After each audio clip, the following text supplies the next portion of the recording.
என்னடா தர்பூசணியை பார்க்கான்னு பாக்கீங்களா? இல்லைங்க, வீட்டையே பார்த்துட்டேன். எங்க இருக்குன்னா ஆலங்குளத்தில் இருக்கு. அசத்தலான வீடு. வந்தீங்கன்னா கூடவே மாட்டீங்க. சுத்தி வீடு தான்.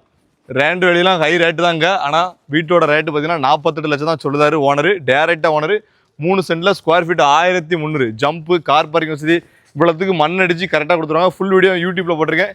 என்ன ஃபாலோ பண்ணிச்சுங்க. நிறைய வீடு வரும். டேரெக்டாக ஓனர்கிட்ட போகும்போது தாங்க கம்மி பண்ணி பேச முடியும். வந்து பாருங்க. கார் பார்க்கிங் வசதிலாம் ஜம்முன்னு இருக்கு. ஆலங்குளத்தில் மெயினான லொக்கேஷனில் கார் பார்க்கிங் வசதியோட ஜொலிக்கிற வீடுங்க. 20க்கு 13 கார் பார்க்கிங் வசதி. கீழே ஜம்ப்பு 3000 லிட்டருக்கு மேலே பிடிக்கும். 2 பெட்ரூம் கொடுத்துருக்காங்க. வெளியே ஒரு பாத்ரூம், அட்டாச் பாத்ரூமோட கொடுத்துருக்காங்க. ஹாலு சைஸ் பார்த்தீங்கன்னா 20க்கு 11ங்க. மாஸ்டர் பெட்ரூம் பார்க்க போகிறோம். 17க்கு 11ல் பெரிய பெட்ரூமுங்க. அட்டாச் பாத்ரூமோட கொடுத்துருக்காங்க. பாத்ரூமே பெரிய பாத்ரூம். கிச்சன் பார்த்தீங்கன்னா 11க்கு 10 அந்த மாதிரி இருக்குங்க. பெட்ரூம் பார்த்தீங்கன்னா 10க்கு 11 கொடுத்துருக்காங்க. வெளியே ஒரு பாத்ரூம் கொடுத்துருக்காங்க. சீக்கிரம் வாங்க, கம்மி பண்ணி பேசிக்கலாங்க. 48